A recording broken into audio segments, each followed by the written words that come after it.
1775, the American Revolutionary War began as the American colonies sought to detach from England and its oppressive monarchy. Though many reasons are cited for the revolution, one in particular sticks out as the prime cause: that King George III of England outlawed the interest-free, independent currency the colonies were producing and using for themselves, in turn forcing them to borrow money from the Central Bank of England at interest, immediately putting the colonies into debt. And as Benjamin Franklin later wrote, the refusal of King George III to allow the colonies to operate an honest money system which freed the ordinary man from the clutches of the money manipulators was probably the prime cause of the revolution. In 1783, America won its independence from England. However, its battle against the central bank concept and the corrupt, greed-filled men associated with it had just begun. So what is a central bank? A central bank is an institution that produces the currency of an entire nation. Based on historical precedent, two specific powers are inherent in central banking practice: the control of interest rates and the control of the money supply, or inflation. The central bank does not simply supply a government's economy with money, it loans it to them at interest. Then, through the use of increasing and decreasing the supply of money, the central bank regulates the value of the currency being issued. It is critical to understand that the entire structure of this system can only produce one thing in the long run: debt. It doesn't take a lot of ingenuity to figure this scam out. For every single dollar produced by the central bank is loaned at interest. That means every single dollar produced is actually the dollar plus a certain percent of debt based on that dollar.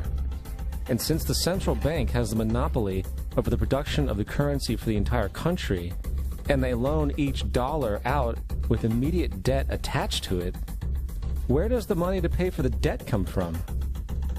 It can only come from the central bank again, which means the central bank has to perpetually increase its money supply to temporarily cover the outstanding debt created, which in turn, since that new money is loaned out at interest as well, creates even more debt. The end result of this system without fail is slavery, for it is impossible for the government and thus the public to ever come out of the self-generating debt. The founding fathers of this country were well aware of this.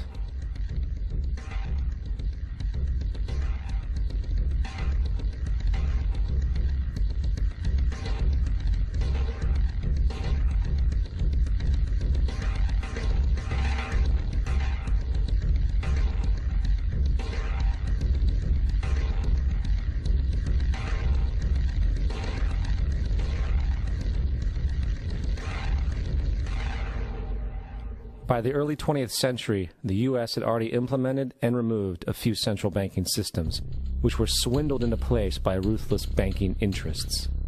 At this time, the dominant families in the banking and business world were the Rockefellers, the Morgans, the Warburgs, the Rothschilds. And in the early 1900s, they sought to push, once again, legislation to create another central bank. However, they knew the government and public were very weary of such an institution, so they needed to create an incident to affect public opinion. So, J.P. Morgan, publicly considered a financial luminary at the time, exploited his mass influence by publishing rumors that a prominent bank in New York was insolvent or bankrupt. Morgan knew this would cause mass hysteria, which would affect other banks as well. And it did. The public, in fear of losing their deposits, immediately began mass withdrawals. Consequently, the banks were forced to call in their loans, causing the recipients to sell their property, and thus a spiral of bankruptcies, repossessions, and turmoil emerged.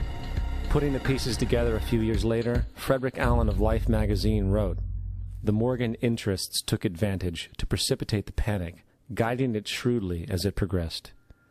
Unaware of the fraud, the Panic of 1907 led to a congressional investigation headed by Senator Nelson Aldrich, who had intimate ties to the banking cartels and later became part of the Rockefeller family through marriage. The commission, led by Aldrich, recommended a central bank should be implemented so a panic like 1907 could never happen again. This was the spark the international bankers needed to initiate their plan. In 1910, a secret meeting was held at a J.P. Morgan estate on Jekyll Island off the coast of Georgia. It was there that the central banking bill called the Federal Reserve Act was written. This legislation was written by bankers, not lawmakers. This meeting was so secretive, so concealed from government and public knowledge that the 10 or so figures who attended disguised their names when en route to the island. After this bill was constructed, it was then handed over to their political frontman, Senator Nelson Aldrich, to push through Congress. And in 1913, with heavy political sponsorship by the bankers, Woodrow Wilson became president, having already agreed to sign the Federal Reserve Act in exchange for campaign support. And 2 days before Christmas, when most of Congress was at home with their families, the Federal Reserve Act was voted in, and Wilson in turn made it law. Years later, Woodrow Wilson wrote, in regret,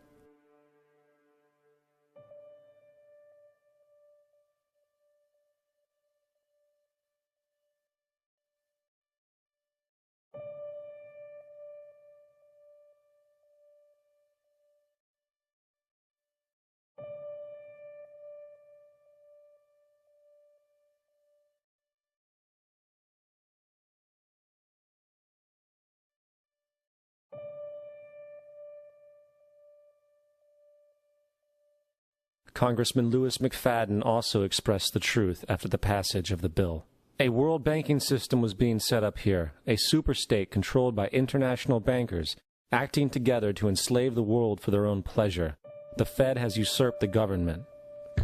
Now, the public was told that the Federal Reserve System was an economic stabilizer, and inflation and economic crises were a thing of the past. Well, as history has shown, nothing is further from the truth. The fact is, the international bankers now had a streamlined machine to expand their personal ambitions. It's alive! It's alive! It's alive! For example, from 1914 to 1919, the Fed increased the money supply by nearly 100%, resulting in extensive loans to small banks and the public.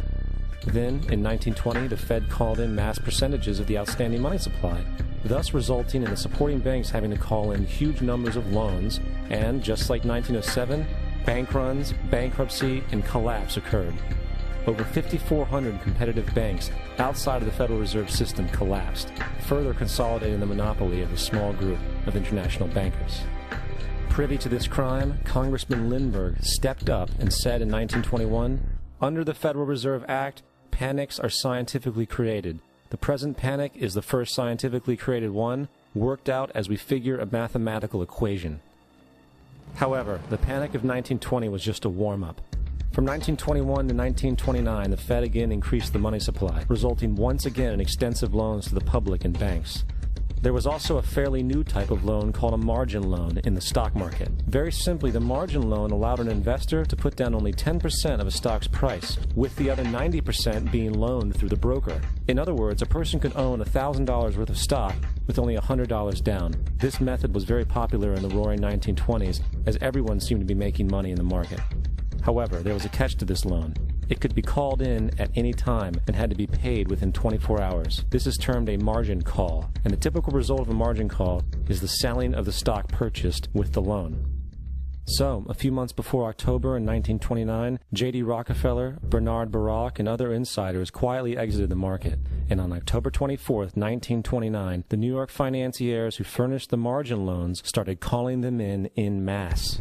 This sparked an instantaneous, massive sell-off in the market, for everyone had to cover the margin loans.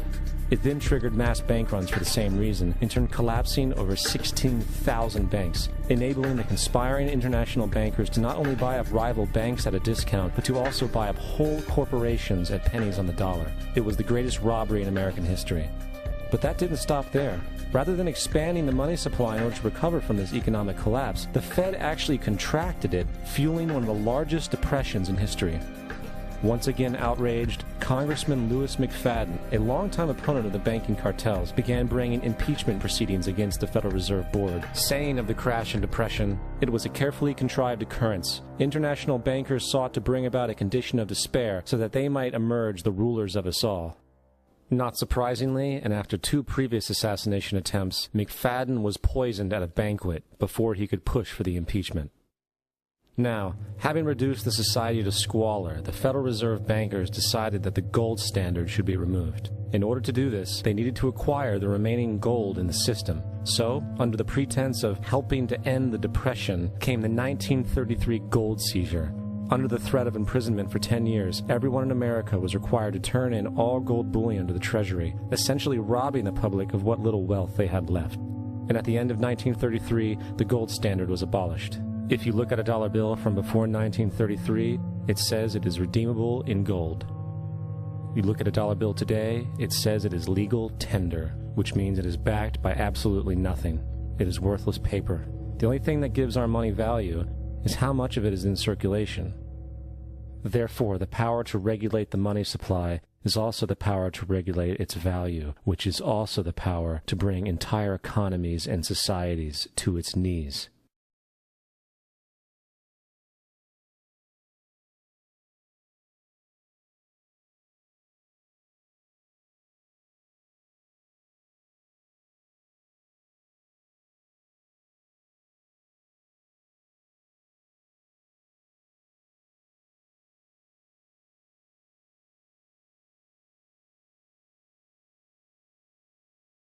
They create money out of nothing. What a scam. They have so much money, they don't care about money. All they care about is power. All they care about is being able to control the political situation so it goes their way. After a man has far more money than he possibly can spend for pleasures, what is left to excite him? For those with the ruling class mentality, the answer is power, raw power over other human beings. Money can buy such power only to a point. Beyond that, politics is the sport, and world politics is the ultimate game.